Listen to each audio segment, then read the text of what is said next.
Avant de plonger dans cette histoire incroyable, pensez à vous abonner à la chaîne et à activer la cloche. Ici, chaque récit a quelque chose à dire, et vous ne voudrez pas en manquer un seul. L'air était chaud ce jour-là à Londres, et pourtant, devant les grilles imposantes de Buckingham Palace, les gardes royaux restaient droits comme des statues, impassibles sous leurs lourds bonnets à poils. Parmi eux, un homme attirait les regards. Sa haute silhouette, son port militaire irréprochable et la peau sombre de son visage contrastaient avec l'éclat du rouge vif de son uniforme. Michael Carter, 32 ans, né à Birmingham d'un père vétéran britannique et d'une mère diplomate américaine, portait cet uniforme avec une fierté indéfectible. Il savait ce qu'il représentait. Il savait que, pour certains, sa présence dans cette formation immuable de gardes royaux était un symbole fort, celui d'une Angleterre moderne, où la loyauté et l'honneur ne se mesurent pas à la couleur de peau. Pour d'autres, hélas, il n'était qu'une anomalie. Les touristes affluaient, riant, prenant des photos, admirant la rigueur de ces soldats imperturbables. Les pavés du parvis chauffaient sous le soleil, les drapeaux claquaient doucement au vent. Michael restait fixe, le regard droit, les mains fermement posées sur la garde de son fusil. Il n'entendait plus vraiment les bruits autour de lui, ou plutôt, il avait appris à les laisser glisser comme l'eau sur la pierre. Les cris, les rires, les commentaires, tout ça n'existait plus quand il était en service. Mais ce jour-là, au milieu des voix familières des touristes, une autre sonorité allait briser le rythme monotone. Une voix tranchante, portée par l'arrogance, franchit la barrière invisible qui protégeait son calme. « Sale noire ? Tu n'es pas anglais. » Michael ne bougea pas. Ses yeux ne sillèrent pas. Il ne savait pas encore que cette phrase, lancée au milieu d'une journée banale, allait se propager bien au-delà des grilles du palais, et que dans quelques heures, des millions de personnes dans le monde connaîtraient son nom. Le flot de visiteurs était dense cet après-midi-là. Les groupes scolaires, les couples en voyage, les retraités curieux, tout le monde se pressait pour prendre la photo parfaite devant les grilles majestueuses de Buckingham Palace. Parmi la foule, Karen Whitmore avançait à pas rapides. Américaine d'une cinquantaine d'années, visage tiré par l'orgueil et les certitudes, elle portait un chapeau trop large et des lunettes de soleil qui lui donnaient l'air d'une célébrité sur le déclin. Elle ne voyait pas la beauté des lieux, ni la discipline impressionnante des gardes, elle cherchait surtout ce qui, selon elle, ne correspondait pas à la tradition. Son regard tomba sur Michael Carter. Haut, droit, le visage sombre et sérieux, il tenait son fusil comme un prolongement naturel de son corps. Karen ralentit, l'observa quelques secondes, puis son expression se mua en un rictus méprisant. Elle s'avança de quelques pas, franchissant presque la ligne invisible qu'aucun touriste ne devait dépasser. « Sale noire, tu n'es pas anglais. » La phrase, sèche, fendit l'air comme une gifle. Autour d'eux, plusieurs touristes se figèrent. Quelques-uns échangèrent des regards choqués. Un adolescent, téléphone en main, activa aussitôt l'enregistrement vidéo. Michael, lui, ne bougea pas d'un millimètre. Son entraînement lui avait appris à ignorer insultes, provocations et distractions. Mais derrière l'impassibilité de ses traits, une vague glaciale se répandait dans ses veines. Karen, croyant que son attaque verbale avait trouvé écho, ajouta, plus fort. « Les vrais gardes royaux sont blancs. Tu ne peux pas être l'un d'eux. Tu dois être un figurant pour attirer les touristes. » Un murmure d'indignation parcourut la foule. Des têtes se tournaient, des téléphones se levaient, et déjà, les réseaux sociaux s'apprêtaient à enregistrer l'instant qui, dans quelques heures, mettrait le monde en ébullition. La remarque de Karen n'était pas restée suspendue dans l'air bien longtemps. Dans la foule, un léger brouhaha s'éleva, mélange de rires gênés, de murmures indignés et de chuchotements pressés. Certains croyaient à une mauvaise blague, d'autres savaient qu'ils venaient d'entendre un pur concentré de racisme. Un jeune couple de touristes italiens, choqués, se pencha l'un vers l'autre. « Tu as entendu ? » ?»« Oui, et il reste immobile. »« Mon Dieu !» Plus loin, un groupe d'adolescents américains, appareils photo autour du cou, échangeaient des regards à la fois amusés et mal à l'aise. L'un d'eux, visiblement plus audacieux, sortit son smartphone et lança le mode vidéo, le pointant discrètement vers Karen et Michael. Karen, se sentant observée mais croyant avoir un public acquis à sa cause, leva le menton et lança une nouvelle pique. Tu n'es pas à ta place ici. Ce rôle est réservé aux vrais Britanniques. Elle insista sur le mot vrai, comme pour enfoncer le clou, persuadée que ses paroles étaient une vérité universelle. À quelques mètres, Emily Thompson, une journaliste indépendante en quête de sujets percutants, venait de remarquer la scène. Brune, la trentaine, équipée d'un appareil photo professionnel et d'un petit micro, elle sentit immédiatement que quelque chose d'important se jouait devant elle. Elle se glissa habilement entre deux groupes de touristes, ajusta son objectif et commença à filmer. Elle savait que si elle capturait toute la séquence, elle pourrait avoir entre les mains un témoignage puissant, une fenêtre sur les préjugés toujours présents au cœur même des symboles nationaux. Les regards autour devenaient de plus en plus insistants. Certains spectateurs, indignés, murmuraient des répliques comme « Mais c'est un soldat. Comment ose-t-elle ? C'est honteux. » Michael, lui, restait imperturbable. Ses mains ne tremblaient pas, son regard restait fixe, comme sculpté dans la pierre. Mais dans son esprit, une phrase de son père résonnait. « Fils, tu ne peux pas empêcher la bêtise de parler, mais tu peux choisir la manière dont tu y réponds. » Et cette réponse, il savait qu'elle viendrait, au moment exact où le protocole le lui permettrait. Le soleil d'été frappait les épaules de Michael à travers l'épaisseur de son uniforme, mais la chaleur qu'il ressentait ne venait pas seulement du climat. Elle brûlait à l'intérieur. Pas une colère explosive, non. Une colère froide, ancienne, disciplinée. Ses lèvres restaient closes, ses yeux fixés droit devant. Chaque garde royal apprend dès le premier jour que la moindre réaction, même un haussement de sourcils, peut briser l'image d'impassibilité que la couronne exige. Il savait que s'il cédait à la provocation, même pour se défendre, il donnerait à Karen exactement ce qu'elle voulait, la satisfaction de le voir perdre son calme. Derrière cette façade de marbre, les souvenirs remontaient. Il se revoyait enfant, à Birmingham, courant sur le terrain de football, quand un camarade avait lancé « Tu joues bien pour quelqu'un qui n'est pas vraiment anglais. » Ou cet autre souvenir, plus vif encore, son professeur d'histoire, lors d'un exposé, qui avait dit en plaisantant « Avec ce nom et cette peau, tu devrais plutôt parler de l'Afrique que du Royaume-Uni. » Les rires de la classe l'avaient marqué au fer. Mais il se souvenait aussi des paroles de son père, ancien sergent décoré de l'armée britannique, qui lui avait appris que l'honneur se mesure dans la retenue autant que dans l'action. Michael, un uniforme ne te rend pas digne. C'est la manière dont tu le portes qui compte. Autour de lui, la scène continuait.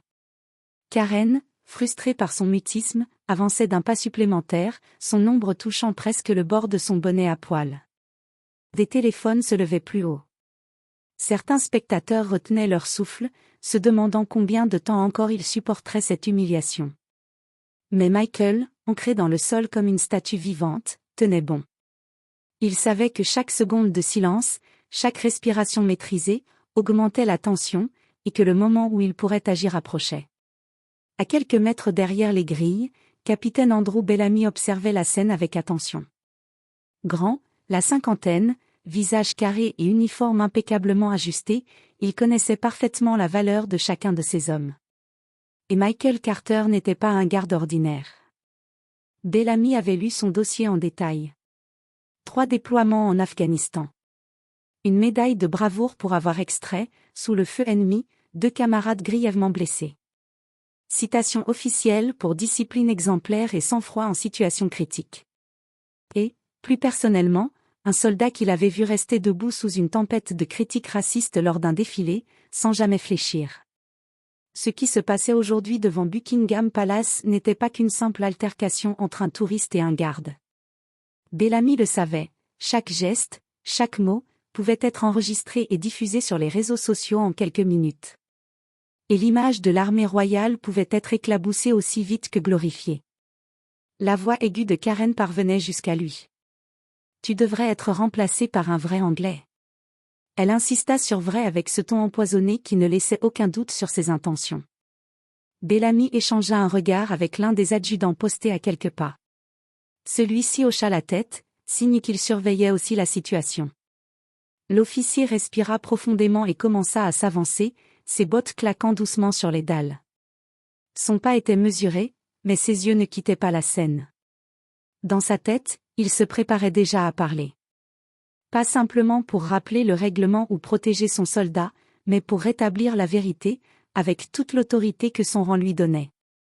La foule commençait à se resserrer. Les téléphones étaient désormais braqués non seulement sur Michael, mais aussi sur l'homme qui approchait avec une assurance silencieuse. Un frisson d'anticipation parcourut les spectateurs. Ils savaient qu'un moment décisif se préparait. Karen Whitmore, croyant que le silence de Michael était une faiblesse, fit un pas de plus. Elle franchit presque la limite invisible que chaque touriste sait ne pas dépasser, la ligne sacrée autour des gardes royaux. Ses talons claquaient sur les pavés, signe de défi et de mépris. Michael sentit son instinct militaire s'éveiller. Chaque mouvement de Karen violait le protocole, mais il ne pouvait pas se permettre de rompre l'impassibilité trop tôt. Ses yeux, noirs comme l'ébène, ne quittèrent pas la foule, évaluant la distance, la posture, le potentiel danger. Le murmure des spectateurs se transforma en un souffle collectif. Les téléphones filmaient désormais chaque détail, la main de Michael crispée autour de la crosse de son fusil, le froncement imperceptible de son sourcil, la colère contenue mais palpable. Puis, Karen, sûre d'elle, lâcha une nouvelle attaque verbale. « Tu n'es pas digne d'être ici.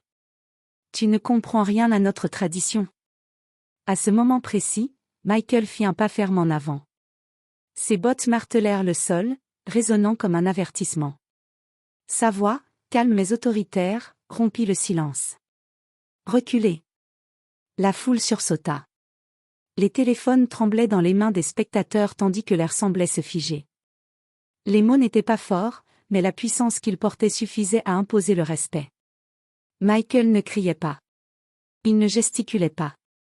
Chaque syllabe pesait comme le fer d'une sentence. Le protocole venait d'être violé, et il n'accepterait aucune intrusion.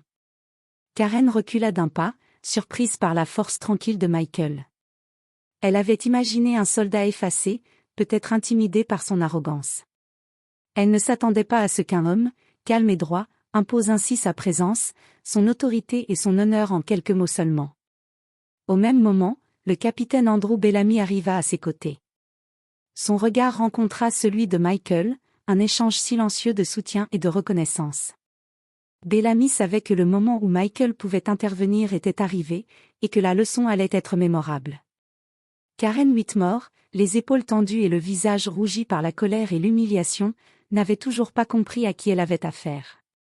Elle croyait que son audace et sa certitude la protégeaient de toute conséquence. Le capitaine Andrew Bellamy, arrivé à côté de Michael, fit un pas en avant. Son uniforme impeccable, son maintien autoritaire, et le calme dans sa voix tranchante comme une lame captèrent immédiatement l'attention de la foule. « Madame, commença-t-il, d'une voix qui portait à la fois la gravité et l'indignation, vous vous adressez à l'un des soldats les plus honorés de la garde royale. » Les mots de Bellamy résonnèrent, faisant écho sur les grilles de Buckingham Palace.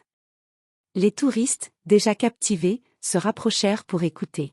« Il a servi Sa Majesté dans 3 zones de guerre, poursuivit le capitaine, sauvé la vie de ses camarades, et prêté serment de protéger ce pays, son pays, car il est né ici, en Angleterre. » Karen tressaillit. Ses lèvres s'entr'ouvrirent, mais aucun son n'en sortit. Elle n'avait pas prévu ce retournement. La foule autour d'elle murmura, certains applaudissant discrètement, d'autres filmant avidement la scène. Michael, toujours droit et impassible, sentit une vague de respect se propager autour de lui. Il n'avait pas eu besoin de hausser la voix ou de montrer la moindre colère, la vérité seule avait suffi à redresser l'injustice. Alors, avant de juger quelqu'un sur sa couleur de peau, conclut Bellamy, rappelez-vous que le courage, l'honneur et la loyauté ne sont pas réservés à une seule apparence. Karen, déstabilisée, recula d'un pas, presque chancelante. Le visage crispé, elle réalisa enfin l'ampleur de son erreur. Quelques murmures de désapprobation s'élevèrent autour d'elle, et certains touristes secouaient la tête, incrédules face à son arrogance passée. La caméra d'Emily Thompson, discrètement braquée sur Michael et Bellamy, continua d'enregistrer. Ce moment, suspendu dans le temps, allait bientôt faire le tour du monde.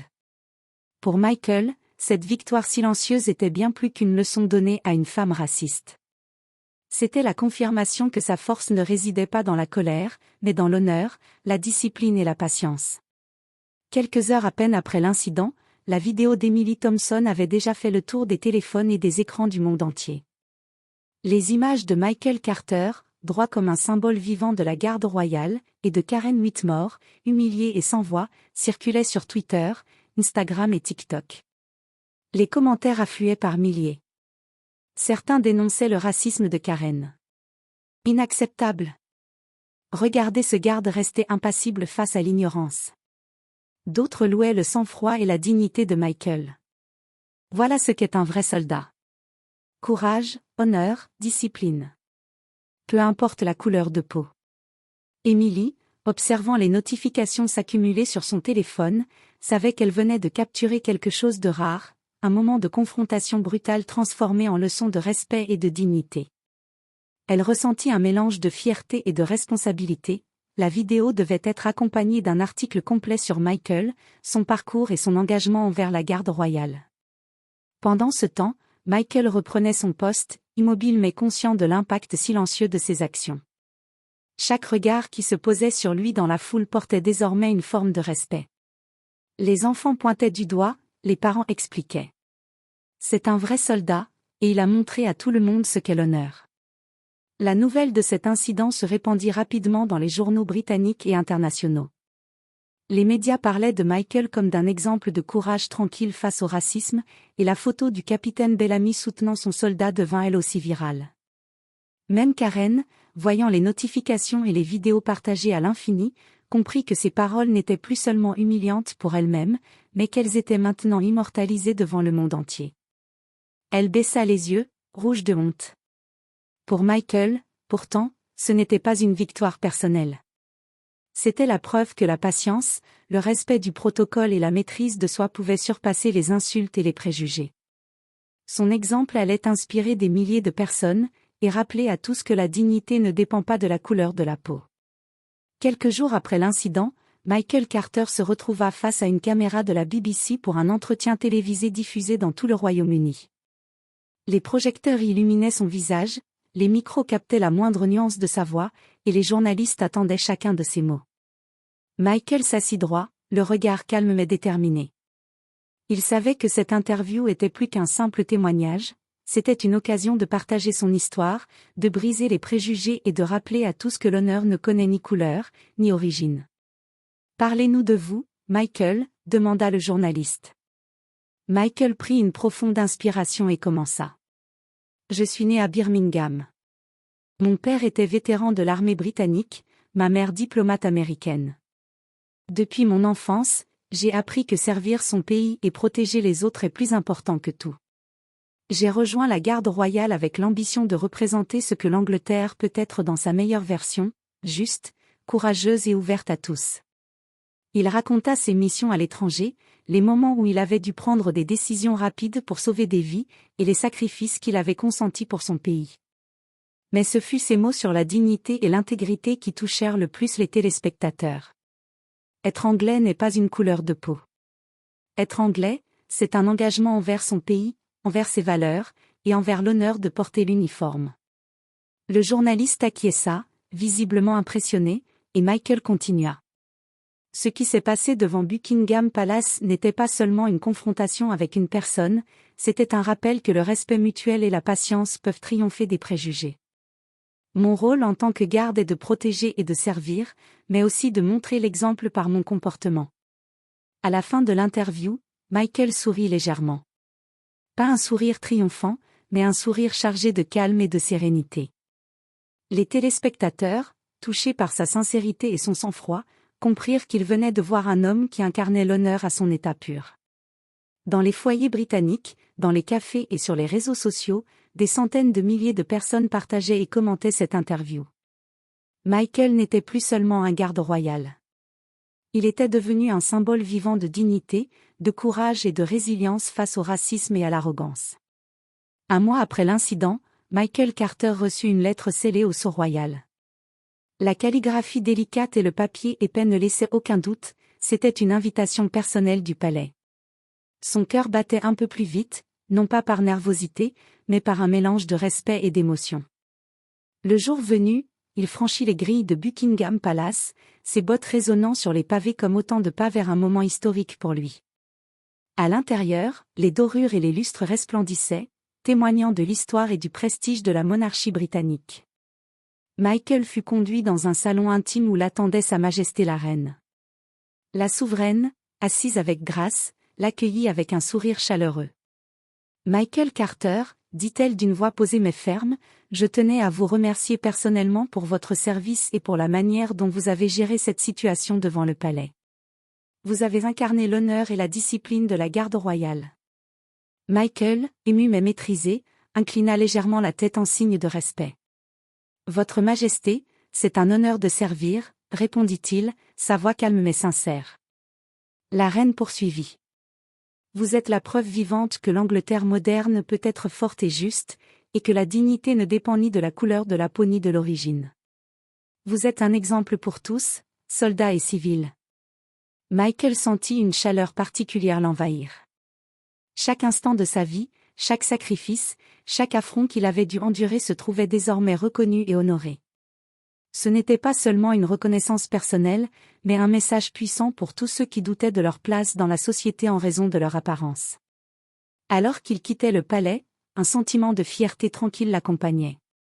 Il savait que son rôle dépassait le simple uniforme, il était devenu un symbole d'intégrité et d'excellence, inspirant de jeunes générations à croire en elles-mêmes et en leurs valeurs, peu importe les obstacles. Quelques semaines après sa rencontre avec la reine, Michael Carter marchait à nouveau devant Buckingham Palace. Cette fois, ce n'était plus simplement un garde parmi d'autres. Chaque regard qui se posait sur lui, chaque sourire échangé avec les touristes et les passants témoignaient du respect et de l'admiration que sa posture, sa dignité et son courage avaient inspiré. Karen Whitmore, désormais devenue l'exemple public de l'arrogance et du racisme humilié, avait présenté des excuses publiques. Mais Michael ne cherchait pas la vengeance. Sa victoire n'était pas personnelle, elle appartenait à tous ceux qui, chaque jour, faisaient face aux préjugés et aux discriminations. Des enfants noirs et des adolescents observaient les gardes avec des étoiles dans les yeux, parlant de lui comme d'un héros. Des familles racontaient son histoire à leurs enfants, soulignant que l'honneur, le respect et la maîtrise de soi étaient des valeurs universelles. Michael, debout droit sous le soleil anglais, réfléchissait. Il savait que la véritable force ne résidait pas dans la couleur de la peau, ni dans la force physique, ni même dans les médailles accumulées sur un uniforme. La véritable force résidait dans la discipline, le courage silencieux et la capacité à rester fidèle à ses principes, même face à l'ignorance et à la haine. Le monde entier avait vu cette leçon. Les vidéos sur les réseaux sociaux continuaient d'être partagées, commentées et discutées. Des milliers de messages de soutien et de gratitude affluaient, venant de pays et de cultures différentes, rappelant à Michael que son geste avait dépassé les frontières. Ce jour-là, devant Buckingham Palace, Michael sourit légèrement. Pas un sourire triomphant, mais un sourire paisible. Car il savait que, grâce à lui, l'image de l'Angleterre, de la garde royale et de l'humanité elle-même avait été un peu plus juste. Et ainsi, chaque fois qu'il se tenait droit, immobile, sous le regard des passants et des touristes, Michael Carter n'était plus seulement un soldat. Il était un symbole. Un symbole d'honneur, de dignité et de résilience. Un héritage vivant, destiné à inspirer ceux qui, un jour, feraient face à l'injustice avec courage et fierté.